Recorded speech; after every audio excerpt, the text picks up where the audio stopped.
Rafale fighter jet France के airbase से उड़ान भर चुके हैं और उनकी मंजिल है भारत का Ambala airbase. Indian fighter pilots 5 fully loaded Rafale को लेकर भारत आ रहे हैं। अबू धाबी में राफेल का 24 घंटे का स्टॉप ओवर होगा और फिर वहां से ये भारत का रुख करेंगे। खास बात यह है कि भारत में लैंड करने के एक हफ्ते बाद ही ये फाइटर जेट किसी भी ऑपरेशन के लिए तैयार हो जाएंगे, जबकि इसमें 6 महीने तक लग जाते हैं। राफेल को भारतीय वायुसेना का गेम चेंजर क्यों कहा जा रहा है, इस खास रिपोर्ट में देखिए।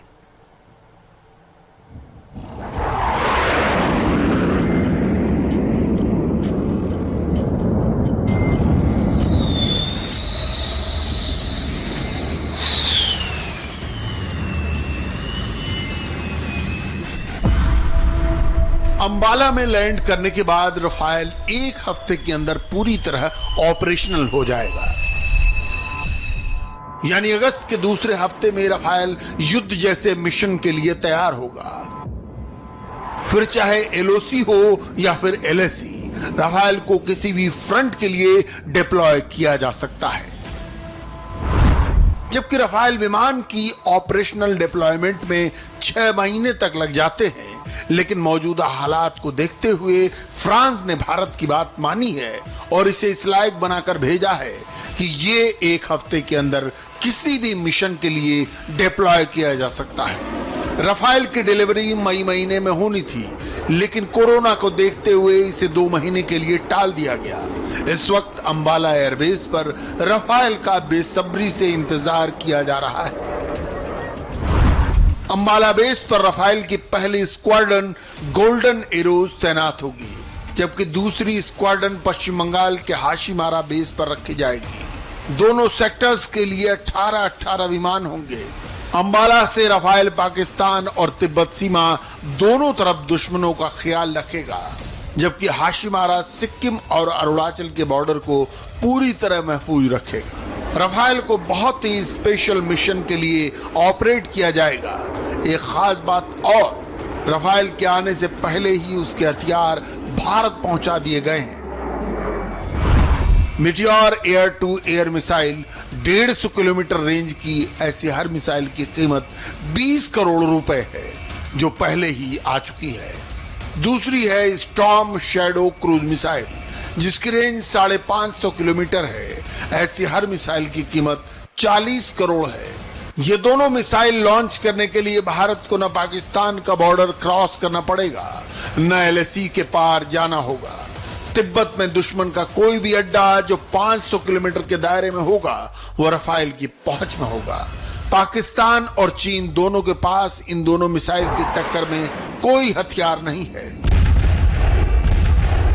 राफेल को एक और स्पेशल हथियार से लैस करने के लिए भारत फ्रांस से एक और इमरजेंसी डील कर रहा है। जिस तरह मिराज 2000 फाइटर के पास स्पाइस बॉम्ब है, उसी तरह राफेल के लिए हैमर नाम का बॉम्ब खरीदा जा रहा है और इसकी भी रेंज 60 किलोमीटर है। इसकी मदद से राफेल बालाकोट जैसे मिशन को आराम से अंजाम दे सकता है। राफेल और मिराज दोनों को फ्रांस की एक ही कंपनी बनाती है। ऐसे में दोनों के हथियार और एवियोनिक्स में बहुत कुछ मिलता जुलता है। मिराज मीका नाम की एयर टू एयर मिसाइल से लैस है और राफेल के पास ये मिसाइल रहेगी। अभी तक भारतीय वायुसेना के 12 पायलट राफेल उड़ाने की ट्रेनिंग ले चुके हैं। राफेल एक टैंडम सीटर फाइटर है, यानी आगे पायलट बैठता है और पीछे वेपन सिस्टम ऑपरेटर, जिसे एयरफोर्स में WSO भी कहते हैं। वहीं कई और पायलट भी इस वक्त फ्रांस में राफेल पर ट्रेनिंग ले रहे हैं और समझौते के हिसाब से फ्रांस भारत के 36 पायलट को ट्रेनिंग देगा। इनमें कई पायलट भारत में ही ट्रेन किए जाएंगे। 2016 में 36 विमानों की डील के बाद 2020 में भारत को 12 विमान मिल जाएंगे और इसकी पहली खेप 5 से 6 विमान होंगे। 2021 में और 2022 में भी भारत को 12-12 राफेल मिलेंगे और इस तरह राफेल के ऑर्डर की डिलीवरी पूरी होगी। ये फाइटर जेट और इसके हथियार वाकई इंडियन एयरफोर्स के लिए गेम चेंजर साबित हुआ, क्योंकि चीन और पाकिस्तान दोनों के पास इस टक्कर का जहाज अब तक नहीं है।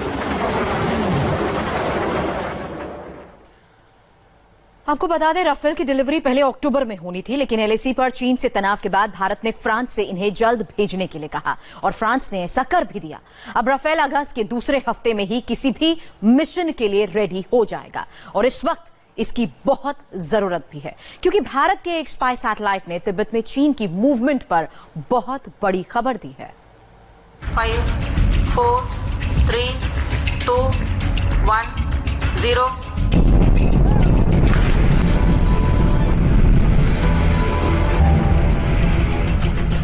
चीन और पाकिस्तान के पास क्या है, उनकी सेना की पोजीशन क्या है, भारत को पूरी खबर है। ऐसा हम क्यों कह रहे हैं? पहले कुछ तस्वीरें देखिए। ये सभी तिब्बत में बने चाइना के मिलिट्री बेस हैं।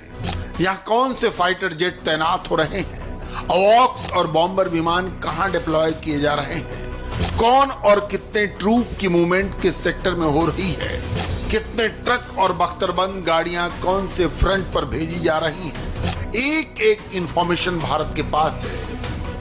बहुत साफ शब्दों में कहें तो 3,488 किलोमीटर लंबी एलएसी के पार 25 लाख वर्ग किलोमीटर के इलाके में यानी तिब्बत में चाइनीज मिलिट्री क्या कर रही है, चाहे वो पूर्वी सेक्टर में ल्हासा मिलिट्री बेस हो या फिर शिगात्से या फिर पश्चिमी तिब्बत में इंगारी एयरबेस। यहाँ हो रही हर डिप्लॉयमेंट की जानकारी भारत को मालूम है। भारत की सबसे खास स्पाई सैटेलाइट एमीसेट ने तिब्बत में चाइनीज आर्मी की मूवमेंट रिकॉर्ड की है। आपको तिब्बत में चाइनीज बेस की कुछ तस्वीरें दिखाते हैं। यह सिक्किम के उत्तर में ल्हासा मिलिट्री बेस है और यह ल्हासा के पश्चिम में शिगात्से का मिलिट्री अड्डा है और यह है इंगारी, जो हिमाचल प्रदेश के पास एलएसी की दूसरी तरफ पूरब में एक चाइनीज एयरबेस है। ऐसी ही कई तस्वीरें भारत की एमीसेट सैटेलाइट ने ली हैं। स्पाई सैटेलाइट एमीसेट की खास पाकिस्तान और चीन की हरकतों को रिकॉर्ड करने के लिए 1 अप्रैल 2019 को लॉन्च किया गया। PSLV 45 के जरिए एमीसेट समेत 28 उपग्रह अंतरिक्ष में भेजे गए। इस कामयाब लॉन्चिंग के बाद से एमीसेट उपग्रह आसमान से भारत के दुश्मनों पर नजर रख रहा है। एमीसेट यानी इलेक्ट्रोमैग्नेटिक इंटेलिजेंस गैदरिंग सैटेलाइट। यह स्पाई सैटेलाइट जमीन से करीब 750 किलोमीटर ऊपर अंतरिक्ष में लगातार घूम रही है। इस सैटेलाइट में कौटिल्य नाम का सिस्टम लगा है जो इलेक्ट्रॉनिक इंटेलिजेंस इकट्ठा करता है। 25 जुलाई को एमीसेट तिब्बत के ऊपर से गुजरा है और उसने सिक्किम और अरुणाचल प्रदेश के उत्तर में चाइनीज आर्मी की कई लोकेशंस को बहुत साफ साफ रिकॉर्ड किया है। लेकिन खतरा सिर्फ एलएसी पर नहीं है, समंदर की भी पूरी सैटेलाइट ट्रैकिंग की जा रही है। चीन को भारत के खिलाफ किसी भी बड़े ऑपरेशन के लिए अपनी नौसेना को पहले से ही हिंद महासागर में लाना होगा और ऐसा वो 2 जगह तैनात कर सकता है। पहला है पाकिस्तान का ग्वादर नेवल बेस, जो मुंबई से करीब 1300 किलोमीटर दूर है। दूसरा बेस है अफ्रीका के पूर्वी तट पर जिबूती, जो भारत से करीब 3500 किलोमीटर दूर है। इसलिए ऐसी तैयारी चीन को बहुत पहले से करनी होगी, लेकिन ऐसा करके वो भारत को सरप्राइज नहीं दे पाएगा, क्योंकि भारतीय नौसेना इस वक्त पूरे हिंद महासागर में ऑपरेट कर रही है और चीन की नौसेना पर आसमान से भी नजर रखी जा रही है, क्योंकि मुमकिन है कि चीन पनडुब्बियों के जरिए हिंद महासागर में दाखिल हो। इसके तहत भारत की एक और स्पाई सैटेलाइट रिसेट 2BRI ने जिबूती में चीन के इंटरनेशनल मिलिट्री बेस की तस्वीरें ली थी। हाल में एक रिपोर्ट मिली थी कि चीन ने जिबूती के पास 3 वॉरशिप तैनात किए हैं। पिछले कुछ सालों में चीन की नौसेना ने हिंद महासागर में दखल बढ़ाया है और अब वो लगातार जिबूती से ऑपरेट कर रही है। हम आपको इससे पहले कई रिपोर्ट्स दिखा चुके हैं जिसमें यह बताया गया था कि मलक्का स्ट्रेट पर पहरा बिठाने के बाद हिंद महासागर में चीन के मिलिट्री बेस भारत के लिए दिक्कत पैदा कर सकते हैं। स्पाई सैटेलाइट एमीसेट ने पाकिस्तान के ओरमारा नेवल बेस की भी तस्वीरें ली हैं। ग्वादर और कराची के बीच बने इस मिलिट्री अड्डे को जिन्ना नेवल बेस कहते हैं और यहाँ चीन पिछले कुछ सालों में अपनी पनडुब्बियां लाता रहा है। यानी चीन और पाकिस्तान दोनों को बहुत अच्छी तरीके से ट्रैक किया जा रहा है, पहाड़ों पर भी और समंदर में भी। भारत के पास इस वक्त कई स्पाई सैटेलाइट हैं जो लगातार दुश्मन के ठिकानों की जानकारी सेना को देती रहती है। रिसेट और कार्टोसेट सीरीज की सैटेलाइट तो कमाल की है। यह कार्टोसेट 2 उपग्रह था जिसने 2016 उरी हमले के बाद सर्जिकल स्ट्राइक में सेना की मदद की। पुलवामा आतंकी हमले के बाद बालाकोट में एयर स्ट्राइक में मदद की। तब आसमान में एलओसी पर पाकिस्तानी सेना के एक एक बंकर का पता लगाया गया।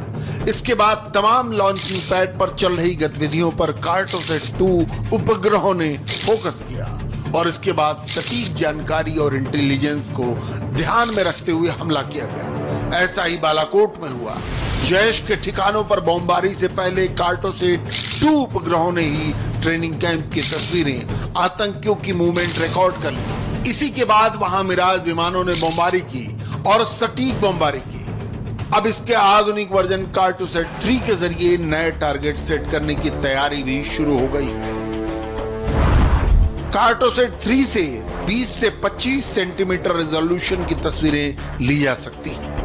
यह सैटेलाइट आसमान से कार की नंबर प्लेट से लेकर आपके हाथ में कौन सा फोन है यह भी पता लगा सकता है।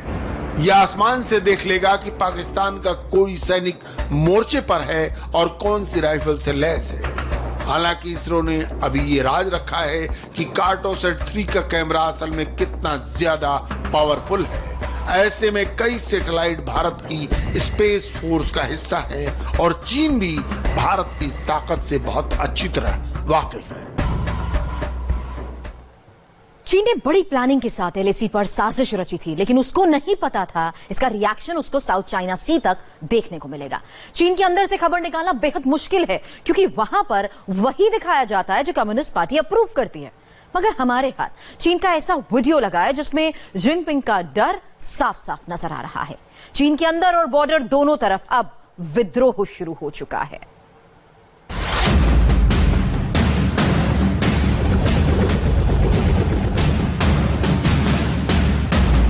चीन और अमेरिका के बीच हालात कितने खतरनाक लेवल पर पहुंच चुके हैं उसका अंदाजा साउथ चाइना सी से आई इन लेटेस्ट तस्वीरों से लगा सकते हैं। चाइनीज नेवी के फाइटर जेट्स काउंटर स्ट्रेटजी का रिहर्सल कर रहे हैं।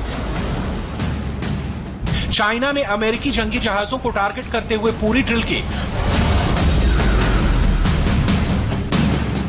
कुछ वक्त पहले इसी समंदर में अमेरिकी नेवी ने सबसे बड़ा युद्धाभ्यास किया था, जो चीन के लिए मैसेज कम वार्निंग ज्यादा था।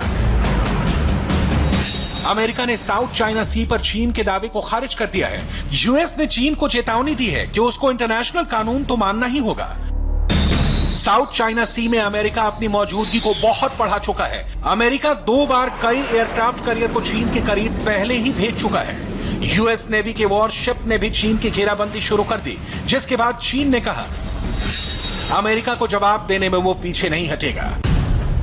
दक्षिणी चीन सागर पर चीन अपना हक जताता रहा है और अब उसने वहां पर कब्जा जमाना शुरू कर दिया है, जिसकी वजह से चीन और अमेरिका के बीच किसी भी वक्त समंदर में जंग शुरू हो सकती है। समंदर की इस लड़ाई में चीन का कोई भी पड़ोसी देश उसका साथ नहीं देगा, क्योंकि Japan, Taiwan, south Korea, Vietnam, Philippines सबके साथ चीन के संबंध खराब हैं। हर एक देश के साथ समुद्री सीमा विवाद है। दूसरी तरफ अमेरिका चीन को सबक सिखाने की शपथ ले चुका है। यूएस के पास दुनिया की सबसे खतरनाक और शक्तिशाली मिलिट्री है। चीन और अमेरिका के बीच हजारों किलोमीटर की दूरी है। ऐसे में दोनों के बीच समंदर से ही आग लगेगी। आपको दोनों देशों की नेवी का कंपेयर ग्राफ दिखाते हैं। अमेरिका के पास 20 एयरक्राफ्ट कैरियर हैं, जबकि चीन के पास सिर्फ 2। अमेरिका के पास 85 डिस्ट्रॉयर्स जंगी जहाज हैं, चीन के पास 36। सब मरीन की बात करें तो यूएस नेवी में 71 पनडुब्बियां हैं और चाइनीज नेवी में 76। अमेरिका की सेना बहुत बड़ी है। उसकी एयरफोर्स और नेवी की रेंज से लेकर टेक्नोलॉजी तक चीन कहीं अमेरिका के बराबर नहीं है। एयरफोर्स की बात करें तो अमेरिका के पास 3236 लड़ाकू जेट्स हैं, जबकि चीन के पास 2049 लड़ाकू विमान हैं। अमेरिका के पास 4889 हेलीकॉप्टर्स हैं और चीन के पास 1170। इसके अलावा अमेरिका ने पूरी दुनिया में अपनी सेना तैनात कर रखी है, ताकि जरूरत पड़ने पर किसी देश के खिलाफ वो मल्टीपल वॉर फ्रंट खोल सके। अमेरिका ने 70 से ज्यादा देशों में छोटे बड़े 800 मिलिट्री बेस बनाए हुए हैं। चीन के आसपास ही दक्षिण Korea, Japan, Singapore, Thailand, Philippines और इंडोनेशिया में अमेरिका के सैन्य अड्डे हैं, जबकि चीन के पास विदेश में एक ही मिलिट्री बेस है। अफ्रीका के पूर्वी तट पर जिबूती में चीन की सेना तैनात है, लेकिन अब वो बलूचिस्तान के ग्वादर में भी नेवल बेस बना रहा है। समंदर में छोटा सा एनकाउंटर भी अमेरिका और चीन के बीच एक बहुत बड़ी जंग में तब्दील होने में वक्त नहीं लगाएगा। इससे पहले बाहर से चीन पर अटैक हो, चीन के अंदर से जंग का आगाज हो चुका है। जिनपिंग और उनकी कम्युनिस्ट सरकार के खिलाफ हल्लाबोल शुरू हो गया है। चीन के 90 परमाणु वैज्ञानिकों ने एक साथ इस्तीफा दे दिया है। 500 वैज्ञानिकों वाले रिसर्च सेंटर में अब 100 से भी कम लोग बचे हैं। चीन के लिए सेंटर चलाना अब मुश्किल हो गया है। पिछले साल कम्युनिस्ट पार्टी ने दुनिया भर में मौजूद चाइनीज साइंटिस्ट को वापस बुलाया था। चीन कुछ बड़ी योजना पर काम कर रहा था, लेकिन चीन आकर इन वैज्ञानिकों को मालूम पड़ा कि वो जिनपिंग के गुलाम बन गए। उसके बाद कोरोना ने कम्युनिस्ट पार्टी को पूरी तरह से एक्सपोज कर दिया। चीन में हर दिन जिनपिंग के खिलाफ विरोध बढ़ता जा रहा है। ऐसे में कम्युनिस्ट पार्टी युद्ध का माहौल बनाकर जनता का मूड बदलना चाहती है, लेकिन सच तो यह है कि चीन टूटने की कगार पर पहुंच चुका है। बस एक आखिरी वॉर बाकी है। जल्द लौटेंगे, नजर डालेंगे इस वक्त की हेडलाइंस पर और साथ ही बताएंगे सुशांत सिंह राजपूत सुसाइड केस से जुड़ा बड़ा अपडेट।